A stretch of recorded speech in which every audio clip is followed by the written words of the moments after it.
بالکل ایک گھٹیا طریقے سے چلائی وہ پروسیڈنگ ساری مظاہر علی اکبر نقوی صاحب کے خلاف. پوری دنیا کو پتہ ہے, پورے پاکستان کو پتہ ہے کہ مظاہر علی اکبر نقوی کے جرم کیا تھا. مظاہر علی اکبر نقوی صاحب کے جرائم کی فہرست بہت طویل ہے. ثانیہ ماڈل ٹاؤن کی رپورٹ پبلک کرنے سے لے کے الیکشن کے معاملے تک, ارشد شریف کیس میں ریمارکس دینے سے لے کے, سخت سوالات کرنے سے لے کے, اور ملٹری کورٹس کے ٹرائل تک, یہ ان کے چند جرائم ہیں. اور یہ کوئی چھوٹے جرائم نہیں, یہ بہت بڑے جرم ہیں. ان کو بالکل قاضی صاحب کو نہیں رکھنا چاہیے تھا, اور پھر جو کچھ ہوا وہ سب کے سامنے ہے.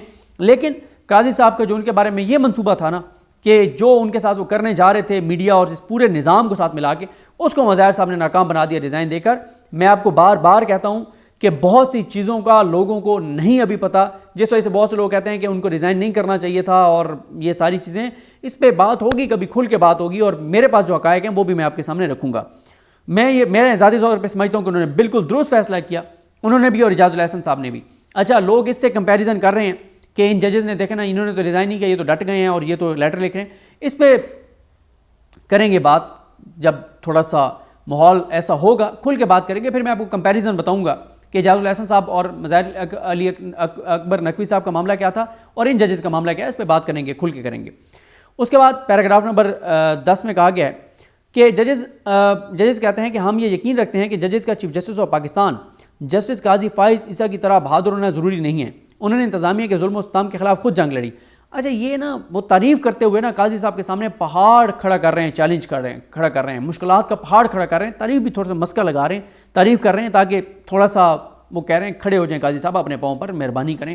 ذرا اس طرح سے وہ دھکا لگا رہے ہیں قاضی صاحب کو, تعریف اس لیے کر رہے ہیں. ورنہ قاضی صاحب کو پہلے دن سے پتہ ہے کہ کیا ہو رہا ہے, آج تک انہوں نے نہیں کیا. اور ان کے آنے کے بعد پاکستان میں انسانی حقوق کی پامالیاں جو ہوئی ہیں, پاکستان کی تاریخ میں ان کی مثال نہیں ملتی. اور ابھی قاضی صاحب چیف جسٹس نہیں بنے تھے.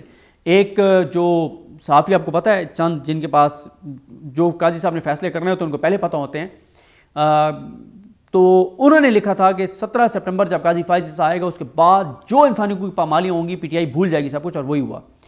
وہ کہتے ہیں کہ ججز کہتے ہیں کہ ہم یقین رکھتے ہیں کہ ججز کا چیف جسٹس آف پاکستان قاضی فائز عیسیٰ کی طرح بہادر ہونا ضروری نہیں ہے. انہوں نے انتظامیہ کے ظلم و ستم کے خلاف خود جنگ لڑی. اسی طرح جسٹس شوکت عزیز صدیقی کو خراج تحسین پیش کرتے ہیں کہ انہوں نے برطرف کیے جانے کے بعد غلط اقدام کے خلاف اپنی جدوجہد جاری رکھی. اگر بنیادی حقوق کے تحفظ اور عوامی مفاد میں قانون کے مطابق انصاف کی فراہمی کے لیے عدلیہ کی آزادی آئین کا بنیادی فیچر ہے, تو عدلیہ کی آزادی کے تحفظ کے لیے ادارے کے رسپانس کی اشد ضرورت ہے. وہ قاضی صاحب کو کہہ رہے ہیں, قاضی صاحب پاؤں پہ کھڑے ہوں, کچھ کریں, بار بار کہہ رہے ہیں وہ. پیراگراف نمبر 11 میں کہا گیا کہ عدالتی امور میں مداخلت اور ججز کو دھمکیوں کے ذریعے عدلیہ کی آزادی کو انڈرمائن کرنے کے معاملات کا جائزہ لینے کے لیے ایک عدالتی کنونشن بلایا جائے. اس کنونشن کو مزید معلومات بھی فراہم کی جائیں کہ کس طرح ہائی کورٹ کے ججز مختلف تجربات سے گزرے ہیں.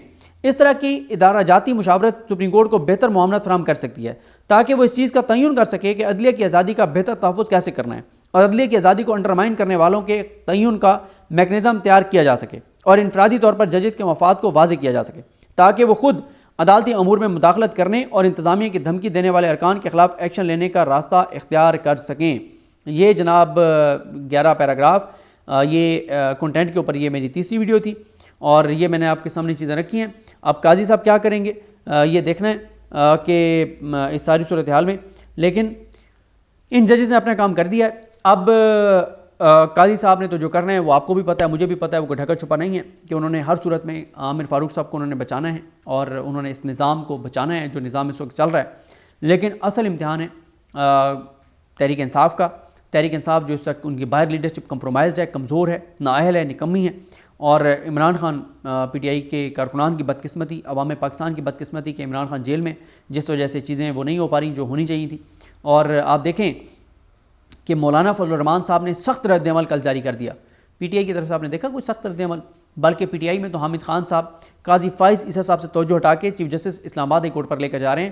اگر اتنا دم خم ہے ان میں عامر صاحب میں, تو حامد خان صاحب میں, تو وہ کریں نا, ریفرنس دائر کریں ان کے خلاف, عامر فاروق صاحب کے خلاف. پتہ لگ جائے گا کہ کتنے وہ واقعی آئین پسند ہیں اور جمہوریت پسند ہیں اور اصول پسند ہیں. لیکن حامد خان صاحب کا ٹاسک شاید یہ ہے, پتہ نہیں کس نے ان کو دیا ہوا ہے, کہ قاضی صاحب پہ جب توجہ آئے پی ٹی آئی کی, ان کے اوپر دباؤ بڑھانے لگے پی ٹی آئی, تو آپ نے بڑی ٹیکنیکل طریقے سے خوبصورتی سے ساری توجہ کہیں اور ڈیوائڈ کرنی ہے. یہ جناب صورتحال ہے. مجھے اپنی دعا میں یاد رکھیں. اللہ کریم ہم سب کا حامی ناصر ہو. اللہ حافظ.